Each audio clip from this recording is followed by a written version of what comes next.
All right, guys, what's going on? Now, one of boxing's great mysteries is how Jarrell Miller keeps getting these big fight opportunities, despite the fact that he has failed multiple PED tests, just got arrested back in January for alleged carjacking, and hasn't had a good performance in years. But never mind, because he is facing Andy Restraining Order Ruiz himself August 3rd on the undercard of Madrimov against Terrence Crawford. So I want to give my thoughts on this fight and who I think this matchup favors. But let me know, guys, in the comments as well, who do you think has the edge in this fight, and do you like this matchup?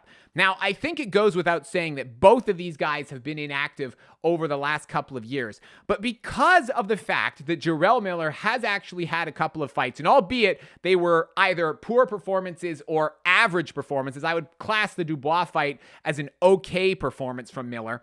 He has actually been in the ring more than Andy Ruiz has recently. Now, I think if, and this is a huge if, Jarrell Miller can actually bring himself into the ring in shape, and by in shape, I mean probably at least 50 pounds lighter than he was in the Dubois fight, then I think he has an opportunity to use his activity to his advantage and cause Andy Ruiz some problems. Because Jarrell Miller, at his very best, I think has the ability to walk through Andy Ruiz's punches potentially. He's got a very good chin. He showed that against Dubois, who only managed to stop him on his feet with 10 seconds left in the fight. And I think if Jarrell Miller comes in shape, he has the ability to potentially walk through the punches of especially an out-of-shape Andy Ruiz. Because if you look at Ruiz's fights against Luis Ortiz and against Chris Arreola, and frankly, even the second AJ fight, he didn't look great in any of those, number one, in my opinion. And number two, he got put down on the canvas by Chris Arreola and washed up Chris Arreola. And so I think if Jarrell Miller actually has the stamina to come forward and let his hands go, as opposed to just coming forward like a refrigerator on wheels while punches bounce off his face, then I think Andy Ruiz is going to be in for a tough night, because Andy Ruiz against Luis Ortiz was able to basically sit on the back foot and do nothing most of the fight and just throw a few pitter-patter combinations here and there, because his opponent was 43 years old, arguably even older than that, and wasn't pushing the pace of the fight, wasn't really throwing with very much volume. And if you look at that fight, the crowd was actually booing the inactivity from both fighters in that one. Now, Miller, he was very slow and very out of shape in his recent fights. But that's why I say it's crucial that he actually comes in and loses weight and comes in shape. Because you could be looking at a situation where these fighters are tipping the scales, and this is really tipping the scales, at an excess of 600 pounds. So imagine that. So we hope, number one, that they've got some good scales. And we hope the ring can hold up here. But 600 pounds is really pushing the limit of what a professional athlete looks like here, really. So I'm hoping that somehow both of these guys will take this fight seriously and come in a little bit slimmer and a little bit trimmer than that, because it's not going to be, as much as it's going to be entertaining, it's not going to be a great look for the sport to see two athletes coming in that sort of condition. But if Andy Ruiz comes in here like he did against Luis Ortiz, then I think an in-shape Miller gives him problems. But what if they both come in how they looked last time out? Well, in that case, I would favor Andy Ruiz. And the reason why I would do that is because Jarrell Miller's volume is just incredibly low and slow when he's out of shape, which is almost always. But when that happens, he comes forward and he just doesn't have the stamina, because he just weighs way too much and he doesn't have the stamina to let his hands go consistently. So if that's the case, I think Miller's going to come forward and pressure Andy Ruiz on the front foot for the first couple of rounds like he did to Daniel Dubois.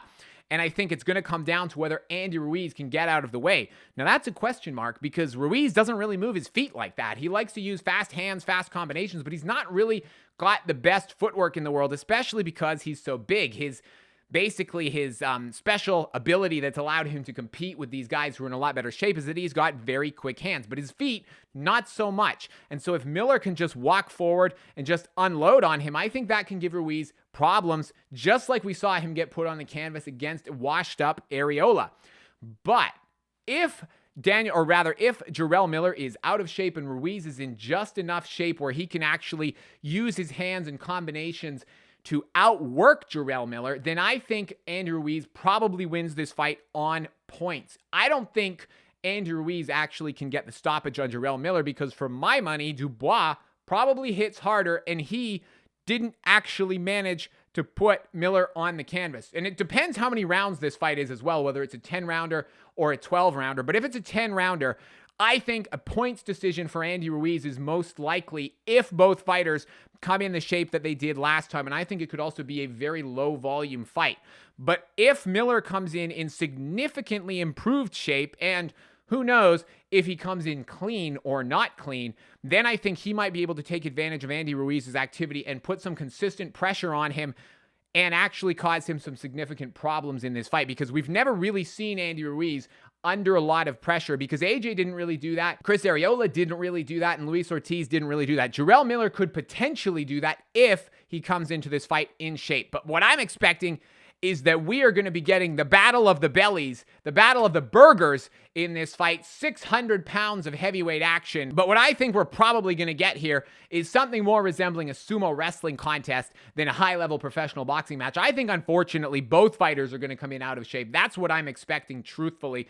And I think Andy Ruiz probably will win a points decision where neither guy throws a lot of volume and neither guy looks particularly good. I hope I'm wrong. I hope we get something that surprises us, and I hope we actually get a really good performance from at least one, but ideally both of these guys. But I'm expecting Andy Ruiz to win this fight, or Jarrell Miller, if he comes in really good shape, to be able to cause Ruiz problems. If they're the same shape, like I say, I expect Andy Ruiz wins this one like he did in his last couple of fights, and I think he'll be able to just about outwork Jarrell Miller here. So let me know, guys, in the comments what you think of this fight.